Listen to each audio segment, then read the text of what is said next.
आप सबको मेरा नमस्कार। जब भगवान श्री कृष्ण और बलराम जी रुक्मिणी को हर करके अपने साथ ले गए, उसके बाद में सुनाता हूँ क्या हुआ। तो सुखदेव जी कहते हैं कि परीक्षित, इस प्रकार कह सुनकर सब के सब राजा क्रोध से आग बबूला हो उठे और वे अपना कवच पहनकर अपने अपने वाहन पर सवार हो गए। अपनी अपनी सेना के साथ धनुष ले लेकर भगवान श्री कृष्ण के पीछे पड़े। तो राजन जब यदुवंशियों के सेनापति ने देखा कि शत्रु दल हम पर चढ़ा आ रहा है, तब उन्होंने भी अपने अपने धनुष का टंकार किया और घूमकर उनके सामने डट गए। जरासंध की सेना के लोग कोई घोड़े पर, कोई हाथी पर, कोई रथ पर चढ़े हुए थे। वे सभी धनुर्वेद के बड़े मर्मज्ञ थे और वे यदुवंश सिंहों पर इस प्रकार बाणों की वर्षा करने लगे मानो दल के दर बादल पहाड़ों पर मूसलाधार पानी बरसा रहे हों। अंधधुंध बाणों की वर्षा करने लगे। परम सुंदरी रुक्मिणी ने देखा कि उनके पति श्री कृष्ण की सेना बाण वर्षा से ढक गई है। तब उन्होंने लज्जा के साथ भयभीत नेत्रों से भगवान श्री कृष्ण के मुख की ओर देखा और भगवान ने हंसकर कहा, सुंदरी डरो मत, तुम्हारी सेना अभी तुम्हारे शत्रुओं की सेना को नष्ट किए डालती है। इधर गद और संकर्षण आदि यदुवंशी वीर अपने शत्रुओं का पराक्रम और अधिक न सहन सके, वे अपने बाणों से शत्रुओं के हाथी घोड़े तथा रथ को छिन्न भिन्न करने लगे। उनके बाणों से रथ घोड़े और हाथियों पर बैठे विपक्षी वीरों के कुंडल किरीट और पगड़ियों से सुशोभित करोड़ों सिर, खंग, गदा और धनुष युक्त हाथ, पहुंचे जांघें और पैर कट कट कर पृथ्वी पर गिरने लगे। इस प्रकार घोड़े, खच्चर आदि ऊंट, गधे और मनुष्यों के सिर भी कट कट कर रणभूमि में लौटने लगे। अनंत विजय की सभी आकांक्षा वाले यदुवंशियों ने शत्रुओं को सेना तहस नहस कर डाली और जरासंध आदि सभी राजा युद्ध से पीठ दिखाकर भाग खड़े हुए। उधर शिशुपाल अपनी भावी पत्नी के छिन्न जाने के कारण मरणासन सा हो गया, मरने जैसा हो गया। न तो उसके हृदय में उत्साह रह गया और न शरीर पर कांति। उसका मुंह सूख रहा था। उसके पास जाकर जरासंध कहने लगा, शिशुपाल जी, आप तो एक श्रेष्ठ पुरुष हैं, यह उदासी छोड़ दीजिए, क्योंकि राजन कोई भी बात सर्वदा अपने मन के अनुकूल हो तो या प्रतिकूल हो तो इस संबंध में कुछ स्थिरता किसी भी प्राणी के जीवन में नहीं देखी जाती। जैसे कठपुतली बाजीगर की इच्छा के अनुसार नाचती है, वैसे ही यह जीव भी बहुत इच्छा के अधीर रहकर सुख और दुख के संबंध में यथाशक्ति चेष्टा करता रहता है। देखिए, श्री कृष्ण ने मुझे 23 तेज छोड़ी सेनाओं के साथ 17 बार हरा दिया। मैंने केवल एक बार 18वीं बार उन पर विजय प्राप्त की। फिर भी इस बात को लेकर मैं न तो कभी शोक करता हूँ और न कभी, क्योंकि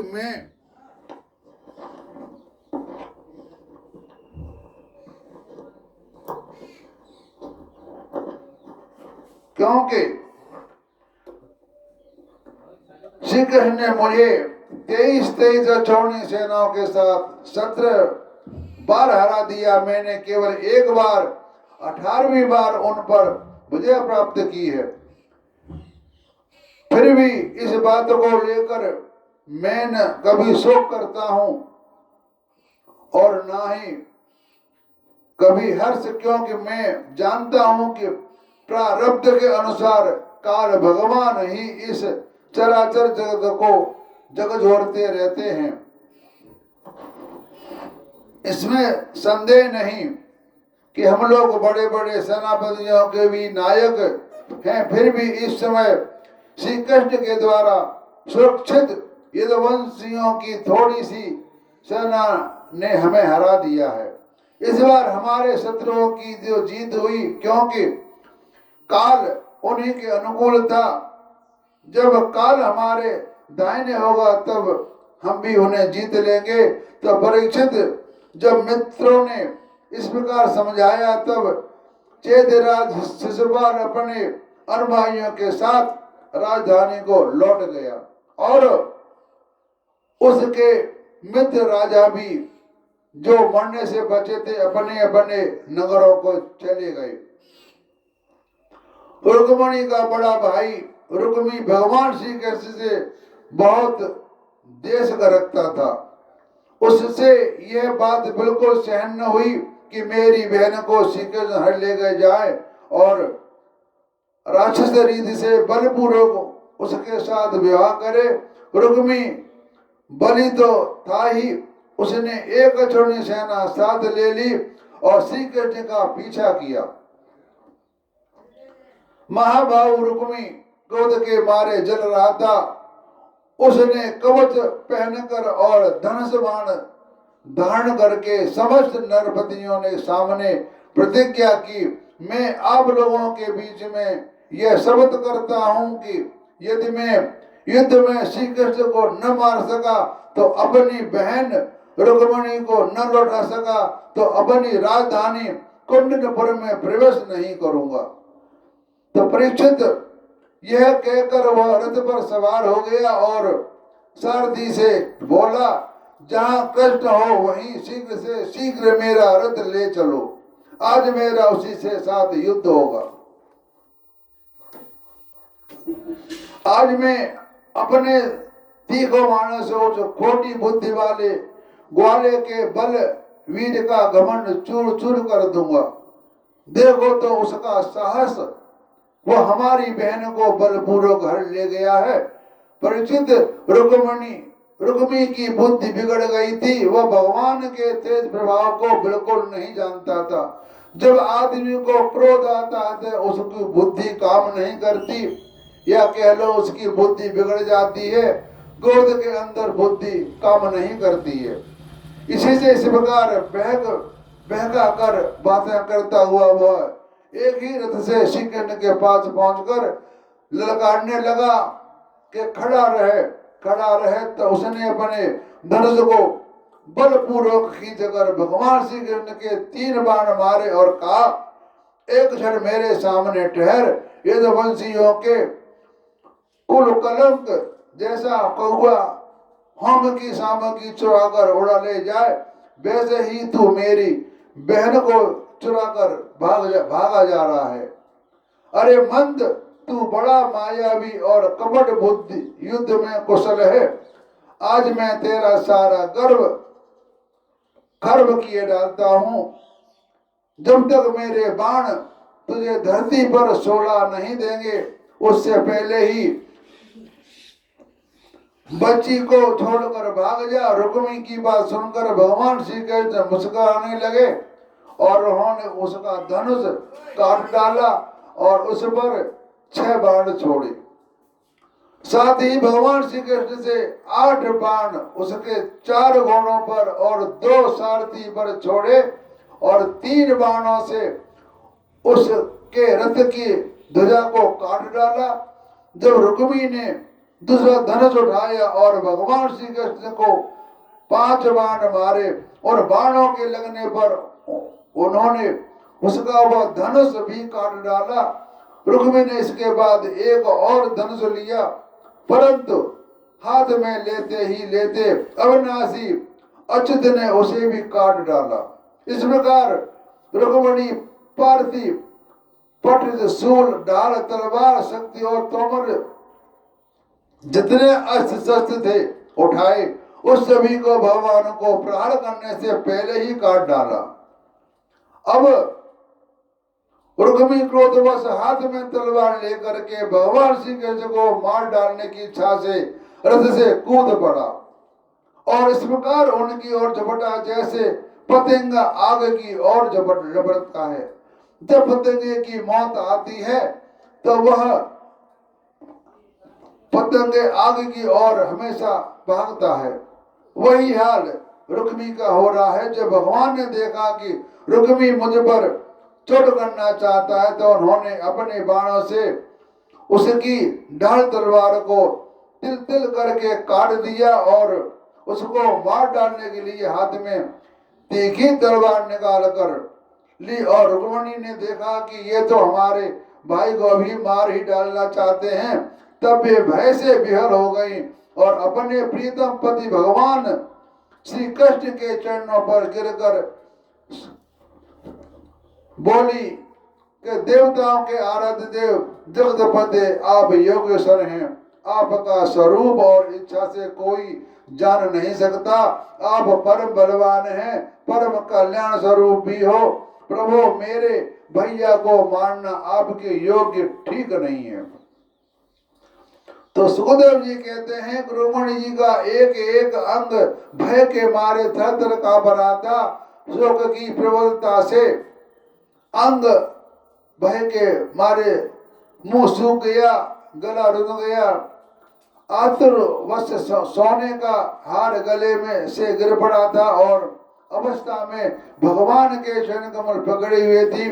परम दयालु भगवानों ने भयभीत देखकर करुणा से द्रवित हो गए। भगवान का मन पिघल गया। उन्होंने रुक्मी को मार डालने का विचार छोड़ दिया। फिर भी रुक्मी उनके अनिष्ट की चेष्टा में विमुख न हुआ। तब भगवान श्री कृष्ण ने उसी की दुपट्टे से बांध दिया और उसकी दाढ़ी मूंछें तथा केस कई जगह से मोड़कर उसे कुरूप बना दिया। मतलब भगवान रुक्मी को उसके रथ से बांध दिया और उसके बाल काट लिए, मतलब कुरूप बना दिया, कहीं काटे कहीं छोड़ दिए। तो तब तक युद्धवंशी वीरों ने शत्रु की अद्भुत सेना को तहस नहस कर डाला।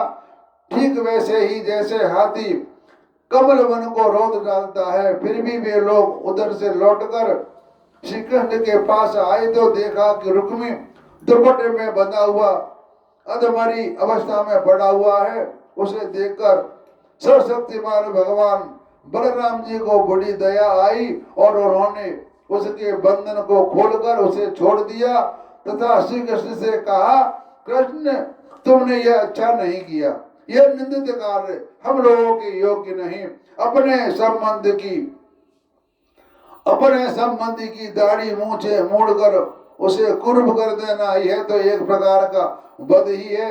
इसके बाद बलराम जी ने रुक्मिणी को संबोधन करके कहा कि साध्वी तुम्हारे भाई का रूप विकृत कर दिया है। यह सोचकर हम लोग से बुरा न मानना, क्योंकि जीव को सुख दुख देने वाला कोई दूसरा नहीं, उसी तो अपने ही कर्म का फल भोगना पड़ता है। जो भी काम होता है किसी के साथ उसके कर्म बस या प्रारब्ध बस होता है, उसके अपने हाथ में कुछ भी नहीं होता। यदि अपना सगा संबंधी वध करने योग्य अपराध करे तो भी अपने ही संबंधियों के द्वारा उसका मारा जाना ठीक नहीं, उसे छोड़ देना चाहिए। वह तो अपने अपराध से ही मर चुका है, मरे हुए का फिर क्या मारना। फिर रुक्मिणी जी से बोले कि साध्वी ब्रह्मा जी ने क्षत्रिय का धर्म ही ऐसा बना दिया है कि सगा भाई भी अपने भाई को मार डालता है। भगवान कृष्ण कह रहे हैं कि क्षत्रियों का धर्म ही ऐसा बना दिया है कि क्षत्रिय भाई भाई को मार डालता है। इसलिए यह क्षत्र धर्म अत्यंत घोर है, बहुत मतलब घोर काम है, बहुत नीच काम है। इसके बाद श्री कृष्ण बोले, भाई कृष्ण यह ठीक ही है कि जो लोग धन के नशे में अंधे हो रहे हैं और अभिमानी हैं, वे राज्य पृथ्वी पैसा, स्त्री, मान, तेज अथवा किसी और कारण से अपने बंधुओं का भी तिरस्कार कर दिया करते हैं। अब वे रुक्मिणी से बोले कि शादी तुम भाई बंधु समस्त प्राणियों के प्रति दुर्भाव रखते हो। हमने उनके मंगल के लिए उनके ही प्रति दंड विधान किया है, उसे तुम अज्ञानियों की भांति अमंगल मान रही हो। ये तुम्हारी बुद्धि की विषमता है। देवी, जो लोग भगवान की माया से मोहित होकर देह को भी आत्मा मान बैठते हैं, उन्होंने ऐसा आत्मा मोह होता है कि यह मित्र है, यह शत्रु है, यह उदासीन है। समस्त देहधारियों की आत्मा एक है। जितने भी हम प्राणी हैं, जितने भी जीव मनुष्य हैं, सभी की आत्मा एक है, अलग नहीं है। और कार्य कारण से माया से उससे कोई संबंध नहीं। जल और घड़ा आदि उपाधियों के भेद से जैसे सूर्य, चंद्रमा आदि प्रकाश युक्त पदार्थ और आकाश भिन्न भिन्न मालूम पड़ते हैं, परंतु हैं एक, वैसे ही मूर्ख लोग शरीर के भेद से आत्मा का भेद मानते हैं। वह शरीर आदि और अंत वाला है। पंचभूत, पंच प्राण, तन्मात्रा और त्रिगुण ही इसका स्वरूप है। आत्मा के उसके अज्ञान से ही इसकी कल्पना हुई और वह कल्पित शरीर है, उसे भी मैं समझता हूँ। उसका जन्म मृत्यु के चक्कर में ले जाता है। साध्वी नेत्र और रूप दोनों ही सूर्य के द्वारा प्रकाशित होते हैं। सूर्य ही उनका कारण है, इसलिए सूर्य के साथ नेत्र और रूप का न तो कभी वियोग होता है और न ही संयोग। अगर सूर्य नारायण न हो तो हमारी जो ये लाइटें जलती हैं, जो दीपक जलता है, प्रकाश होता है, यह कोई नहीं जलेगा। यह सारी रोशनी सूर्य नारायण की दी हुई रोशनी है। अगर सूर्य नारायण न हो तो हमारी लाइट वगैरह कुछ भी नहीं जलेगी, सब शांत हो जाएंगी। यह उन्हीं का प्रकाश इनके अंदर विराजमान है। ऐसे ही परमात्मा हमारे सबके अंदर विराजमान है। अगर परमात्मा न होगा तो हम भी नहीं होंगे। इसी प्रकार से फिर आत्मा के साथ दूसरे असत पदार्थों का संयोग या वियोग हो सकता है। मिलना और बिछड़ना, जन्म लेना, रहना, बढ़ना, बदलना, घटना और मरना, ये सारे विकार शरीर के ही होते हैं, आत्मा के नहीं होते। आत्मा जो की त्यों रहती है, न जवान है न बूढ़ी है। हमारा शरीर ही बच्चा कभी जवान कभी बूढ़ा हो जाता है, आत्मा जो की त्यों रहती है। जैसे कृष्ण पक्ष में कलाओं का ही क्षय होता है, चंद्रमा का नहीं। परंतु अमावस्या के दिन व्यवहार में लोग चंद्रमा को ही क्षय हुआ कहते सुनते हैं, ऐसा नहीं, ये सिर्फ प्रतीत होता है। तो वैसे जल मृत्यु आदि सारे विकास शरीर के ही होते हैं, परंतु लोग उसे भ्रमवश अपना अपना आत्मा का मान लेते हैं।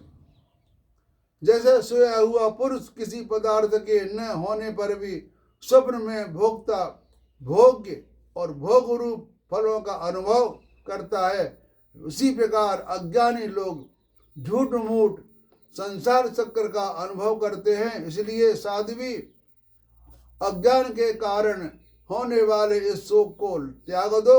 यह शोक अंतःकरण को मुरझा देता है, मोहित कर देता है। इसलिए इसे छोड़कर तुम अपने स्वरूप में स्थित हो जाओ।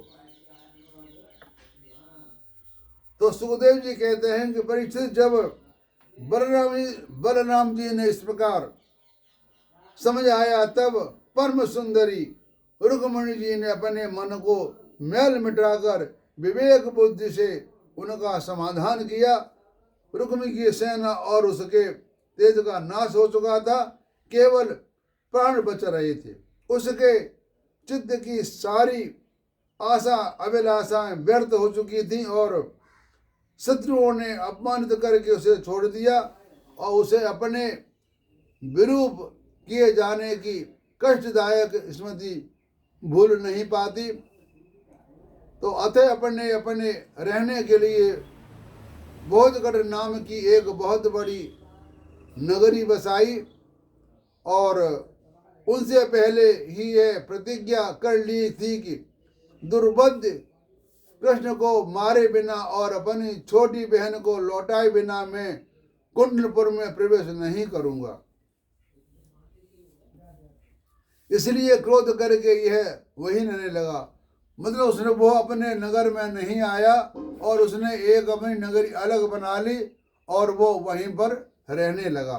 तो परीक्षित भगवान श्री कृष्ण के इस प्रकार सब राजाओं को जीत लिया और विदर्भ राजकुमारी रुक्मणी जी को द्वारका में लाकर उनका विधिपूर्वक परिग्रहण किया। हे राजन, उस समय द्वारकापुरी में घर घर बड़ा ही उत्सव मनाया जाने लगा। क्यों न हो, वहाँ के सभी लोगों की यद्यपि श्री कृष्ण के प्रति अनन्य प्रेम जो था, वहाँ से सभी नर नारी मणियों के चमकीले कुंडल धारण किए हुए थे। उन्होंने आनंद से भर भर कर चित्र विचित्र वस्त्र पहने दूल्हा और दुल्हन को अनेक भेंटों की सामग्रियां उपहार दी और उस समय द्वारका की अपूर्व शोभा हो रही थी। कहीं बड़ी बड़ी पताकाएं बहुत ऊंचे तक फहरा रही थीं। चित्र विचित्र मालाएं, वस्त्र और रत्नों के तोरण बंधे हुए थे। द्वार द्वार पर दूब, खील आदि मंगल की वस्तुएं सजाई हुई थी और जल भरे कलश, अर्घजा और धूप की सुगंध तथा दीपावली से बड़ी ही विलक्षण शोभा हो रही थी। मित्र नरपति आमंत्रित किए गए थे। उनके मत वाले हाथियों के मत से द्वारका की सड़क और गलियों का छिड़काव हो गया था। प्रत्येक दरवाजे पर केलों के खंबे और सुपारी के पेड़ रोपे हुए थे, बहुत ही भले मालूम होते थे। उन उत्सव में कुतूहल वश इधर उधर दौड़ दौड़ कर धूप करते हुए बंधुओं से गुरु सजन कैंत विदर्भ यदु और कुंती आदि वंशों के लोग परस्पर आनंद मना रहे थे। जहाँ तहाँ रुक्मणी हरण की ही गाथा गाई जाने लगी। उसे सुनकर राजा और राजकन्याएं अत्यंत विस्मित हो गई। महाराज भगवती लक्ष्मी जी को रुक्मणी जी के रूप में साक्षात लक्ष्मीपति भगवान श्री कृष्ण साथ देखकर द्वारकावासी नर नारियों के परम आनंद हुए। यानी जो रुक्मणी थी वो लक्ष्मी रूप में रुक्मणी है। तो यह मैंने आपको आज श्री कृष्ण भगवान का रुक्मणी के साथ शादी के बारे में संक्षेप कथा सुना दी। आगे कथा इसके बाद बताऊंगा। अब मैं अपनी वाणी को विश्राम देता हूँ। नमस्कार। हरिओम तत्सत।